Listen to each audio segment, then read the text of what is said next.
বন্যা পরিস্থিতির খবর জানতে যাচ্ছি ফেনীর ফুলগাজীতে। সেখানে আছেন আমাদের সহকর্মী মাহফুজ নান্টু। মাহফুজ, ফেনীর বন্যা পরিস্থিতির সবশেষ কি খবর আছে আপনার কাছে?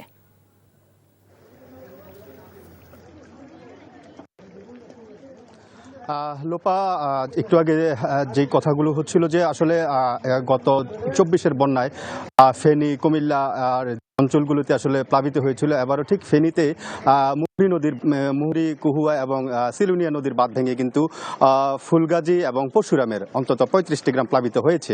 আমি এখন যে জায়গাটিতে রয়েছে সেটি ফুলগাজী উপজেলার বসন্তপুর লাগোয়া যে গ্রামটি।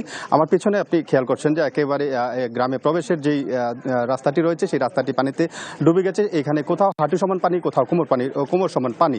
আমাদেরকে পানি উন্নয়ন বোর্ড যেটা জানিয়েছে যে গত 48 ঘন্টায় ফেনীতে 539 মিলিমিটার বৃষ্টিপাত তারা রেকর্ড করেছেন, যেটা এই মৌসুমের সর্বোচ্চ বৃষ্টিপাতের রেকর্ড সারা দেশে এবং ফেনীতেও। তো এই অতিরিক্ত বৃষ্টিপাত এবং যে উজানের ঢল, সেই উজানের ঢল এবং ভারী বৃষ্টিপাতে মূলত এই 35টি গ্রাম প্লাবিত হয়েছে। এখন পানি উন্নয়ন বোর্ড কিছুক্ষণ আগে আমাদেরকে যেটা জানালেন যে মুহুরী নদীর পানি কিছুটা বিপদসীমার এখনো অনেকটা উপরে দিয়ে বয়েছে, তবে গতকালকের তুলনায় আজকে কিছুটা কমেছে। তবে বৃষ্টিপাত যদি অব্যাহত থাকে তাহলে হয়তো নতুন নতুন গ্রামও প্লাবিত।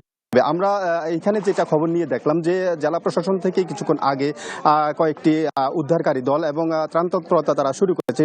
একটু পরে হয়তো বিজেপির পক্ষ থেকে এখানে যারা বন্যার্ত রয়েছেন তাদেরকে ত্রাণ সহযোগিতা দেওয়ার তারা কথা শুনেছি আমরা।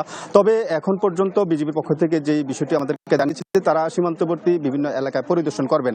তবে এই যেই 35টি গ্রাম প্লাবিত হয়েছে, আমরা এই গ্রামের মানুষগুলোর সাথে কথা বলেছি।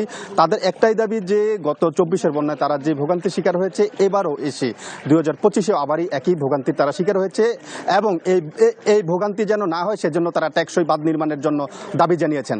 লোপা, জানছিলাম বন্যা পরিস্থিতির খবর।